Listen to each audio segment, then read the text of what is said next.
Hi! Our trust team has done a ton of great research on building trust, countering misinformation, and improving public health communication. But there's often no better expert than the practitioners themselves. Stick around to hear more from my conversation with Adam and Benjamin discussing their experiences at Baltimore City Health Department during the COVID-19 pandemic. Adam and Benjamin, it's so good to see you both and to talk to you guys today. So first, for those who are watching, please introduce yourselves and describe your roles with regards to public health communications for Baltimore City during COVID-19. And let's start with Adam. My name is Adam Abadir. I had the pleasure of serving as the Director of Communications for the Baltimore City Health Department. I started approximately in November of 2019, and approximately 6 weeks before the first COVID cases were beginning to be reported. And I happened to be in that operation during for 2 years, leading in around 2020, the end of 2021. My name is Benjamin Young-Savage, and I worked with Adam. I ran all of the social media and did all of the graphic design work for the Baltimore City Department of Health Department. And yeah, I did a lot of the concept work, and Adam did a lot of the writing for a lot of the campaigns that we produced. Great to hear. And tell me a little bit more about your communication strategy or philosophy during COVID-19. I mean, Baltimore City was very unique and even acclaimed, I would say, for their online and offline tactics, but humor can be a double-edged sword in health communication, so I'd love for you all to perhaps share how you incorporated it successfully so other health departments can learn from that experience. I'll take a stab at it, but we both played incredibly important roles in. First of all, I would say that it was an iterative process. We were challenged by what we were seeing, and we were able to learn both from what people were telling us on social media, as well as learning from some of our mistakes in order to essentially better address the concerns that were coming towards us. But in terms of the philosophy, I think I'd start by saying trust in public health is absolutely paramount. You really want to make sure that the people that you are communicating with trust you. And sometimes that's really hard, especially as government, especially in public health crises. When you think about the history of this country, when you think about the ways that vaccination campaigns have gone historically, sometimes not to the benefit of everyone. So sometimes that trust is also recognizing that perhaps we are not, as the communicators for the public health department, the best communicators. And I think one of the first things that we started really thinking about after, really trying to get information out as accurately and as quickly as possible is recognizing that we need to involve more people into this conversation. We need to make sure that if we are having, ideas around why vaccinations are important, it might not be as appropriate for the health commissioner to say this. Maybe it needs to come from a friend or a loved one or a trusted colleague. And once we sort of opened ourselves to that idea, memes and other ways of getting off of the internet and into people's phones became a really key role in getting not only the information out, but information out in a way that came from actual trusted messengers, which included, friends and family. And I think that spoke a lot to our philosophy at the time of we are a collection of experts. We're trying our best. But at the same time, there are other ways that we can involve community stakeholders to increase that engagement and answer people's questions. And I'll echo that. So anybody can be funny, but we chose to be funny in an informed and authentic way.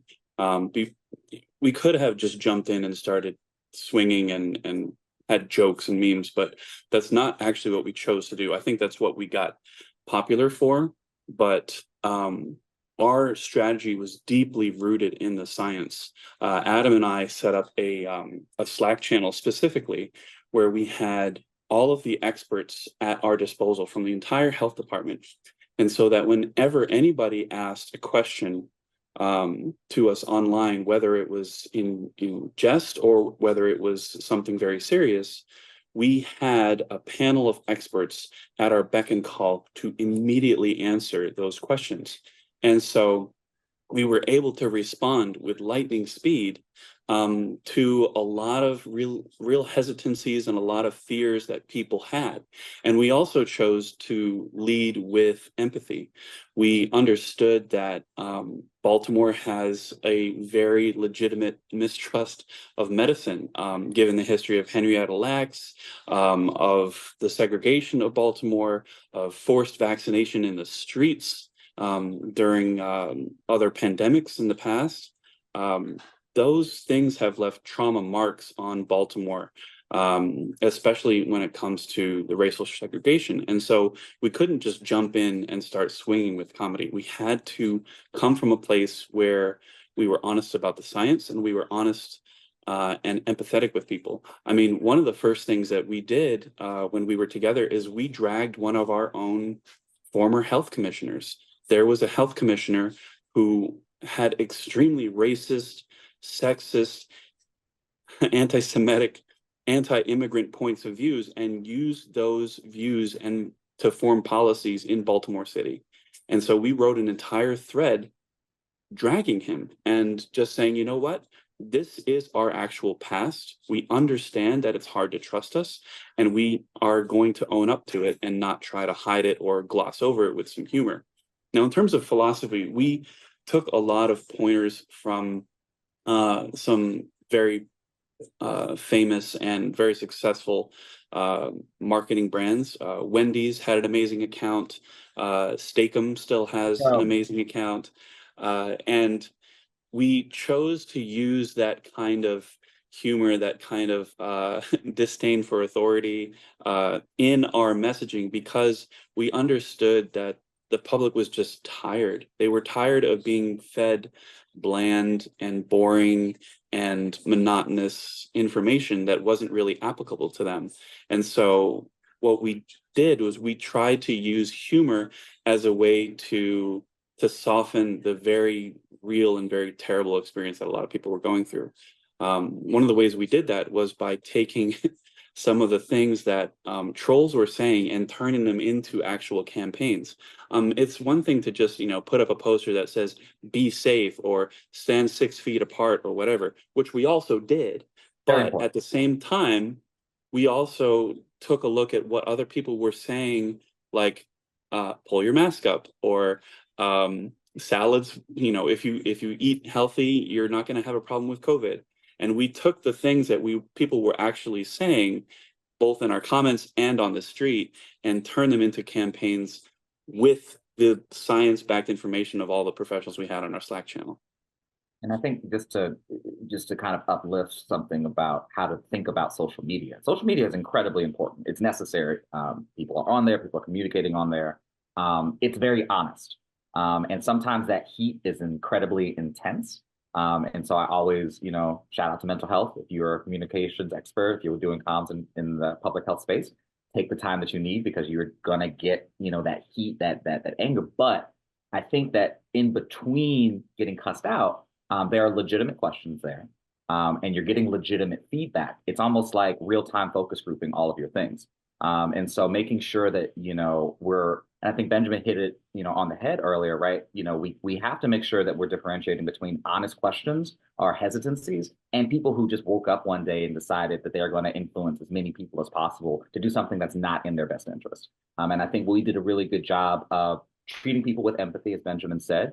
And also, though, making sure that our page didn't become a place of disinformation and misinformation, right? Like, you have to acknowledge, you have to address, you have to go into the comment section. I think it was Benjamin who actually taught me, what your response isn't necessarily responding to the person that you're responding to. It's responding to the next 3,000 people that come to your page over the next 2 days or 6 months or what have you, looking to see what it looked like and what the conversations were about.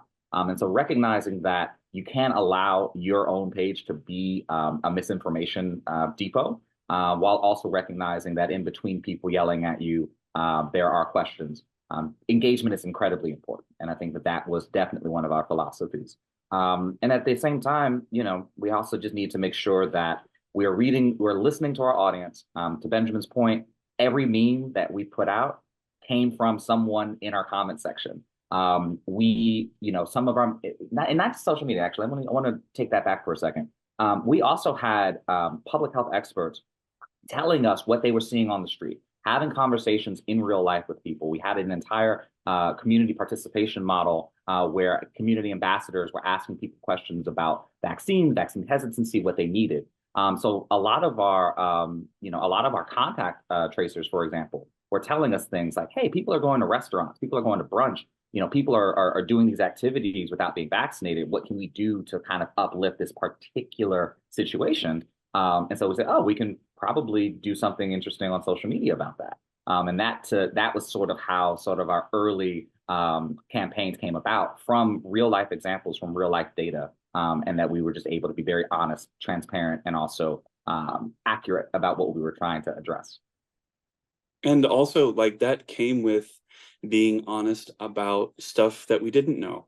Very early on in the pandemic, even with all the professionals that we had in the Slack group and all of the information that we were getting from the CDC and all the other national and international sources, we used sources from across the globe. If our local team didn't know something, we looked up the national data. If we couldn't get that, we would look internationally to see what other countries were doing and how they were answering things.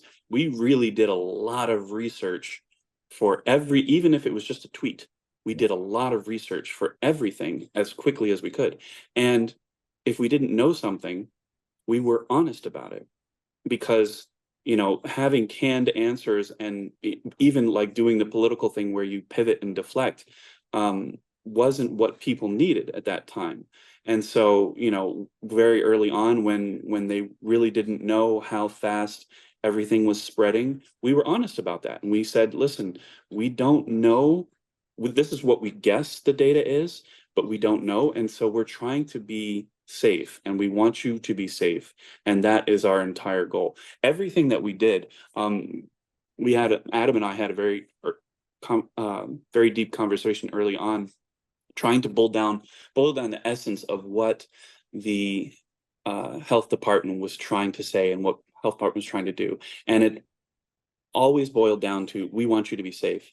And so we just started including that in every single message that we put out. Like, this is our goal. Like, because the conspiracy theories were wild. Like, it was, you're putting microchips in your arm and you're trying to control us, and it's racially based, and it's this and it's that. And we just kept emphasizing, no, the goal here is your safety. That's all we want. We care about you, and we want you to be okay. And even whether it's you listen to us or you don't listen to us, we still want that for you. Whether you're going to yell at us or whether you're going to troll us or whether you're going to, take our information to heart, we just want you to be safe. That's the goal.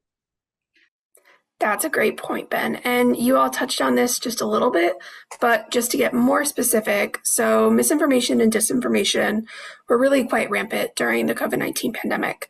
Can you both share a story or an example of how you all handled misinformation or disinformation for Baltimore City Health Department that other health departments can draw inspiration from? There's so many.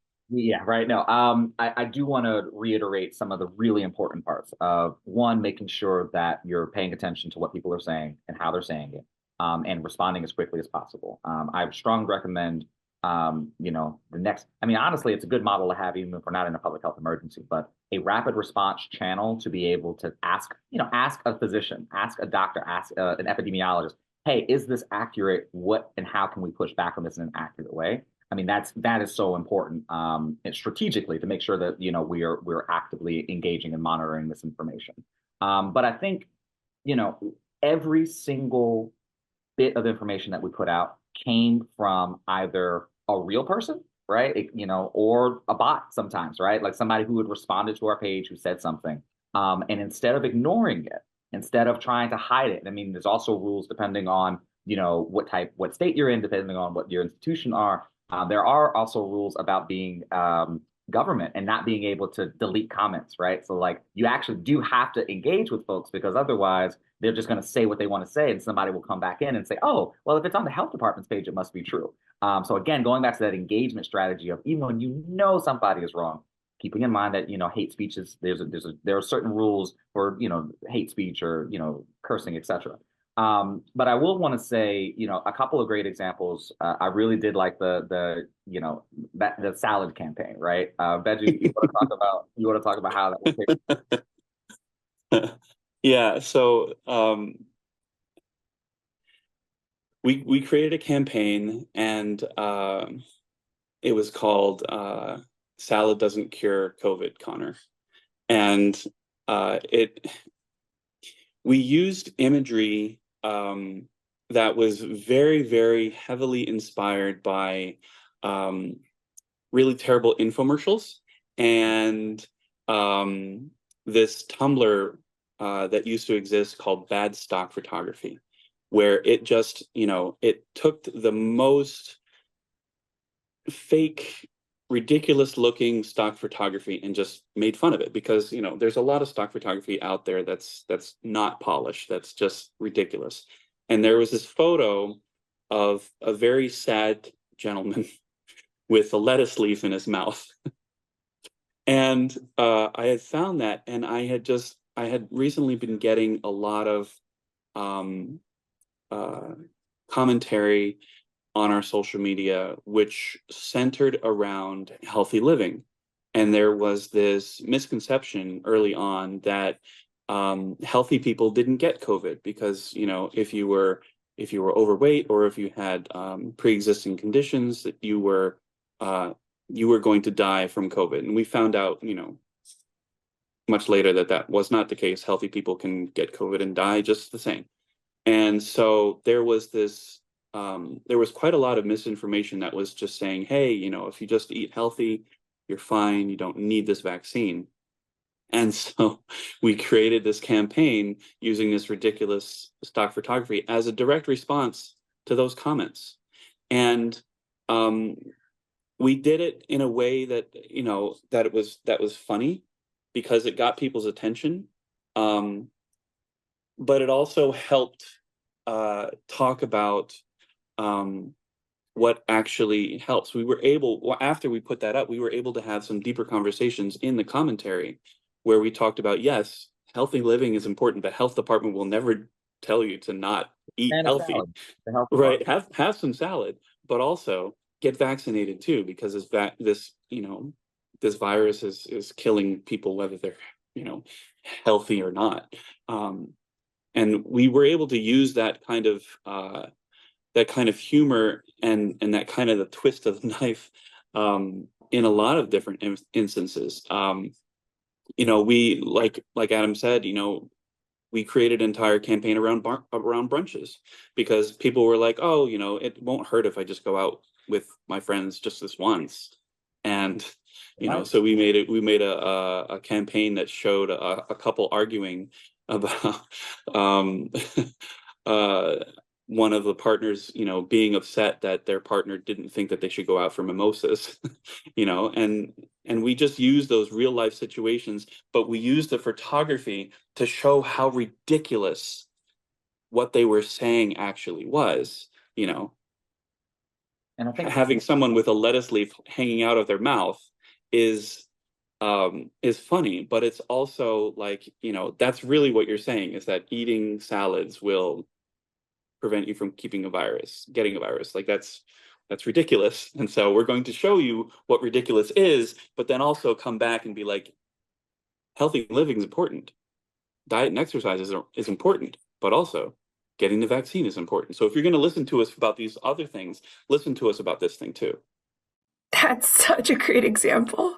And I actually, when I lived in Baltimore City, I remember seeing that, and I absolutely cracked up. I thought it was hilarious when I was like sharing it easily within my group chats. And I'd learned that from Adam, like, that's when you know that like you've done it. Like, that's always the goal. But so final question, what is your final advice for health departments now, during, and between emergencies? How can health departments better communicate with their audiences and build trust in public health in an environment of misinformation? First, I want to say that if I was back at the health department now, I don't think I would go any less strong. I think that, yes, we are quote unquote between emergencies, but there are still other health crises in this country and around the world that we are still facing.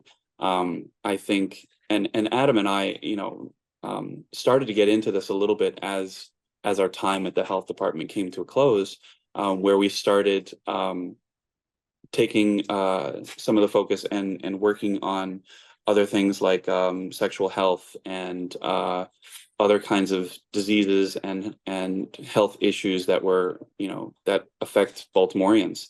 I think the intensity that we put into COVID is the kind of intensity that I would love to see health departments put into everything that they do. I think that is important, and I think that that is critical. As to, what's my message, I think, we've touched on it already. Lead with the empathy, find people where they are, listen to them, figure out what their fears are and where they are struggling.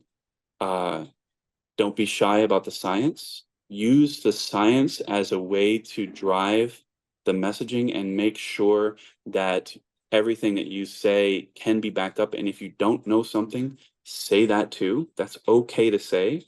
To let the public know that, you have researchers and scientists and lab technicians all working on this problem is something that people need to hear. And then finally, I would say, don't be afraid to be real with people. The humor that we brought is the humor that Adam and I have when we're together all the time. It's the humor that good friends have with each other. And that's important for people to feel. You don't need to have everything all prepackaged and, in a particular font and Times New Roman printed out in a PDF. Like, it can be funny. It can be relatable. Don't be afraid to push the envelope in that sense, but make sure that you have the science and the empathy first before you just jump in swinging. I agree with everything you just said. I would quickly say 3 additional things. The first is, I think our experience taught us the importance of experimentation, right? Making sure that your information is accurate is, that goes without saying. Like, do not put out things that you're not sure of. And to Benjamin's point, admit the things that you don't know. But experiment. Don't be boring. Or to put a fine tune, it's not even about being boring. I think many public health agencies, as a default, are engaging in one-way communications, right? Putting up this information, no follow-up, not engaging in the comments, not responding, retweeting, resharing, reliking, etc. So definitely, starting tomorrow, make sure that somebody is there actually engaging with people and having conversations, which is related to my second point. We need to fund more public health communications, right? Fund public health in general, but you cannot do this work by yourself. As someone who did it by myself for way too long before Benjamin came aboard. And so Baltimore City, I think, engaged in a really intelligent model, the Joint Information Center model, for the first months of the COVID-19 response. We, all communications professionals across the city, were essentially thrown into virtual rooms and said, hey, DPW, DOT, you guys do very important jobs, but I really need your designer to come help me do this COVID response stuff. And so we were able to very quickly pivot to a all city response model. I know that that's not all the time, but I highly recommend it as a practice, especially for an emergency response, making sure that folks know what a Joint Information Center model looks like and how to do it. And then the last thing that I want to say is really know your audience. And what I say by that is, when we were talking about sort of internal strategies early on, especially when it came around the vaccine rollout, I kind of wrote up a document of like, okay, there's going to be at least 4 different types of people who are talking about vaccines when they're first coming. The first are going to be, and I call them the where, the whens, the whys, and the waits. So the where can I get my vaccines were folks who, were able to, based on, if y'all remember very early in the COVID-19 pandemic, you had to be of a certain age, you had to have certain pre-existing conditions to be able to get those first vaccines. So these are folks who are like, you don't need to sell me. I know it. Just tell me where to go. I'll get it. The next folk are the when, right? So these are folks who could be able to get the vaccine maybe in a week or 2. They're just not in that first group. Again, you don't really need to convince them. You just need to provide the information. The whys are the folks who need a little bit more information. They need to be engaged. They need to be convinced. They need to have the data. And so this is where we spent a lot of our energy during the pandemic, really making sure that those questions were answered. And then the waits are just essentially folks who are like, thank you very much. I will read all of this, but I'm really going to wait 6 months or a year and just, see how this goes, right? Like these are the folks who don't buy their iPhone in the first 2 weeks of the new iPhone coming out, right? So you just acknowledge that, like, sometimes you're not going to be able to convince everybody in the same way at the same time. Bake that into your communications plans, and then that will make sure that you're addressing a variety of factors over the course of your outreach. Yeah, I think we did a pretty good job with the circumstances. Have fun, try to professionalize your communications departments. Don't give comms to an intern. Okay. I'm so tired of that. Yeah. It's such an easy, like, oh, it's a just the junior person that we just hired. We'll pay them $25,000 a year and they'll run the pandemic response. No, professionalize it. Hire good people, pay them well, because it matters when it comes to a public health emergency. Absolutely.